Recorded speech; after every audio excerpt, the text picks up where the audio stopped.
Ja, hallo zusammen und willkommen zu einer neuen Folge von Michaels Modellbaustube. Heute wende ich mich mal ein bisschen an unsere Autobauer, und zwar geht es ums Thema Chrom.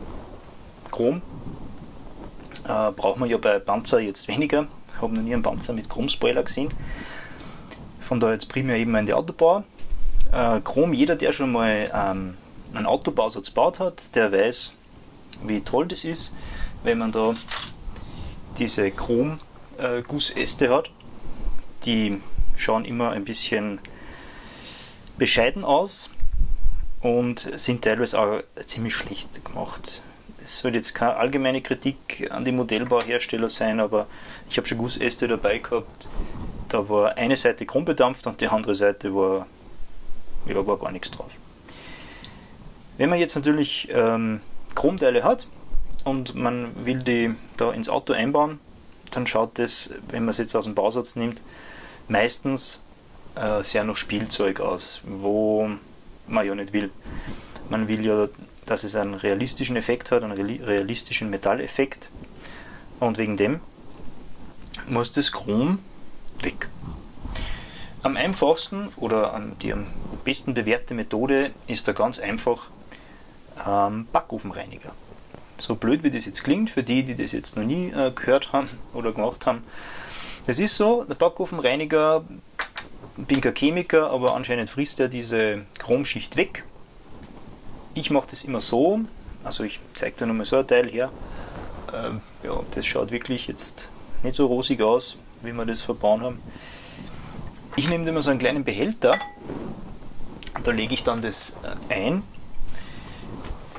mit dem Backofenreiniger, dieser Schaum, ne, der füllt das dann aus, dann macht man Deckel drauf und dann lässt man das einfach mal über Nacht stehen. Also das war jetzt wirklich über Nacht. Da sieht man auch ganz schön, dass da die Farbschicht weg ist.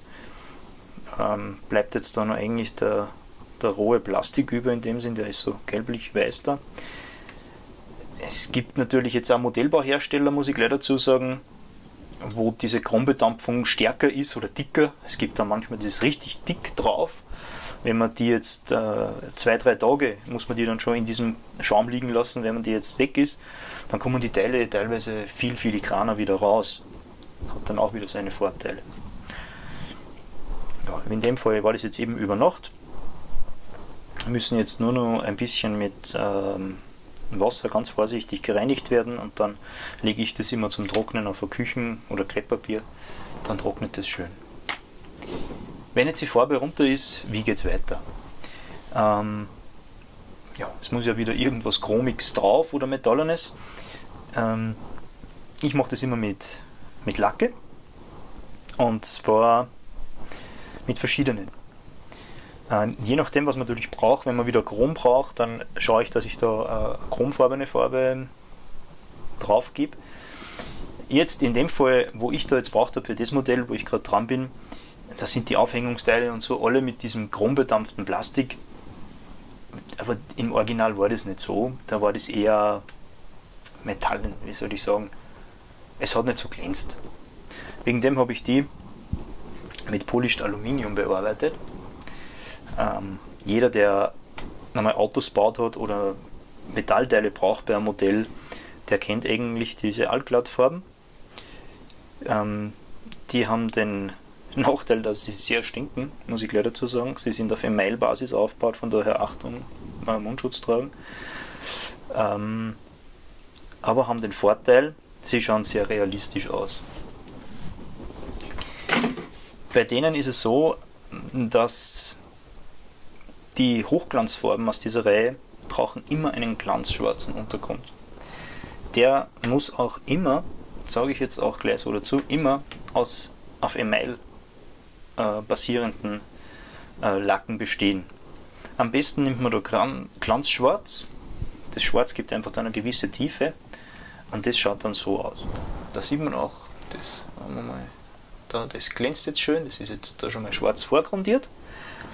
Nimm da immer auch den schwarzen Grundierer von derselben Firma, 2 schöne, dünne, mittlere Schichten drauf, dann glänzt es. Wird relativ schnell hart, sollte man aber zur Sicherheit immer eine Nacht mal trocknen lassen, dass es wirklich durchgehärtet ist.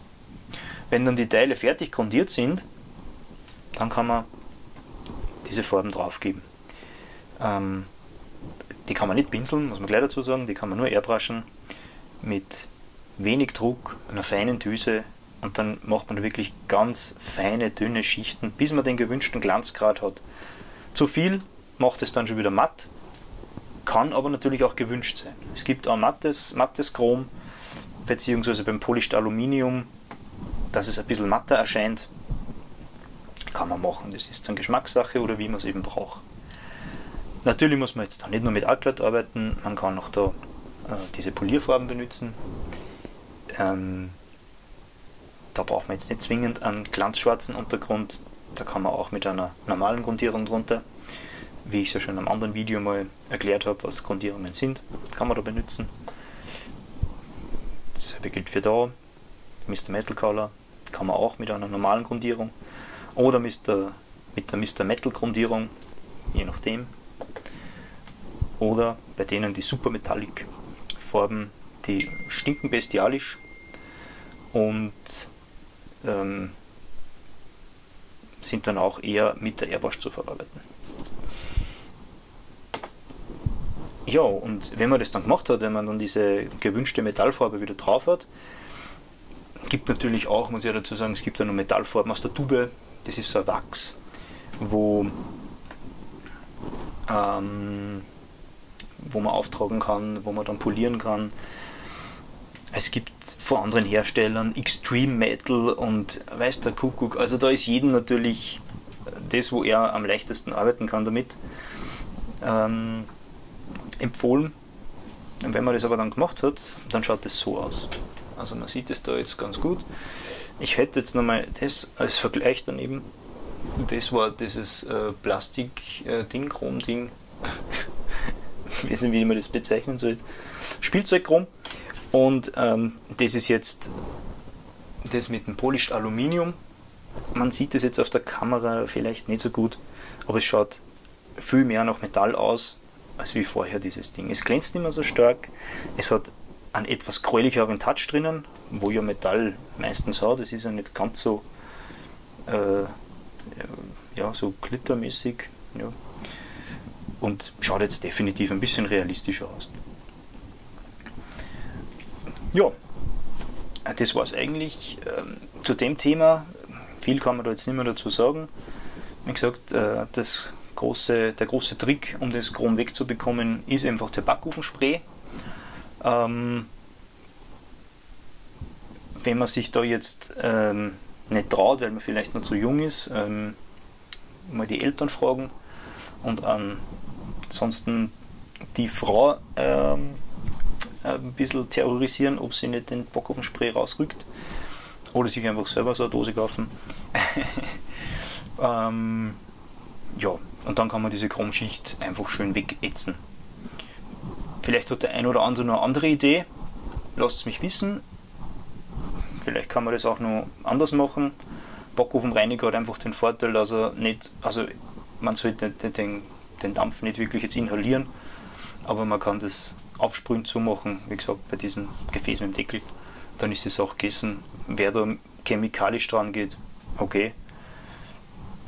Aber vielleicht gibt es ja noch einen besseren Trick, wo das geht, ich weiß es nicht. Das ist jetzt einfach eine sehr gängige Methode, wo viele anderen, die ich kenne, jetzt auch so machen. Und hat sich eigentlich bewährt. Jo. Dann würde ich sagen, wenn euch das Video gefallen hat, Daumen nach oben. Wer Kritik hat, kann es mir gerne in die Kommentare schreiben. Und wer das jetzt noch nicht kennt hat, dem wünsche ich viel Glück und Gelingen. Und würde mich freuen, wenn dann der oder diejenige seine Erfahrungen noch in die Kommentare reinschreibt, weil ich finde das auch noch wichtig, wenn man da ein Tutorial macht oder einfach sagt, wie man was machen kann. Und das probiert dann wer aus und der schreibt dann rein, ja, das ist jetzt scheiße. Dann ist das natürlich auch konstruktive Kritik, die man gern gut und gerne aufnimmt, um sich auch zu verbessern. Ja, und von daher freue ich mich auf Kommentare, auf Likes und ja, bis zum nächsten Mal.